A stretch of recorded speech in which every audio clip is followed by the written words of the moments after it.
சகலத்தையும் அதன் காலத்தில் நேர்த்தியாய் செய்திருக்கிறார். இந்த நாளில் கூட பாருங்கள், என் அன்பான சகோதரா, கர்த்தர் எந்த காரியமாக இருந்தாலும் அது சரியான நேரத்தில் கர்த்தர் செய்து முடிப்பார். இந்த நாளில் கூட ஜெபத்துக்கு பதில் வரல, பாருங்கள், நான் நினச்ச காரியம் நடக்கலை அப்படி சொல்லி என் பெண்ணுக்கு திருமணம் ஆகலை, என் மகனுக்கு திருமணம் ஆகலை, என் மகளுக்கு குழந்தை பாக்கியம் இல்லை அப்படி சொல்லி நீங்கள் வேதனைப்படலாம். இந்த நாளில் கூட ஏசப்பா உங்களோடு கூட பேசுகிறார். பொறுமையாக காத்திருங்க. அதுதான் காலத்தில் கர்த்தர் எல்லாவற்றையும் நேர்த்தியாக செய்து முடிப்பார். அவருடைய சித்தத்தின்படி நீங்கள் ஒப்பு கொடுத்துட்டு அமைதியாக ஜெபிச்சுட்டு அமைதியாக இருங்க. கர்த்தர் செய்கிற அதிசயங்களையும் அற்புதங்களையும் யாராலும் விவரிக்கவே முடியாது.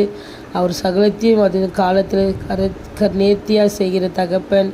பாருங்கள், நீங்கள் அவர் விரும்புகிற ஒரு வாழ்க்கையை மாத்திரம் வாழ்ந்து அவருக்காக சாட்சி உள்ள பிள்ளைகளை நீங்கள் நிற்கும்போது கர்த்தர் எல்லாவற்றையும் உங்கள் வாழ்க்கையில் அவர் செய்து முடிப்பார். இந்த சேனல் அநேகருக்கு ஷேர் பண்ணுங்கள், ஊழியமாக செய்யுங்க. இதை குறித்து கலங்காதீங்க. God bless you.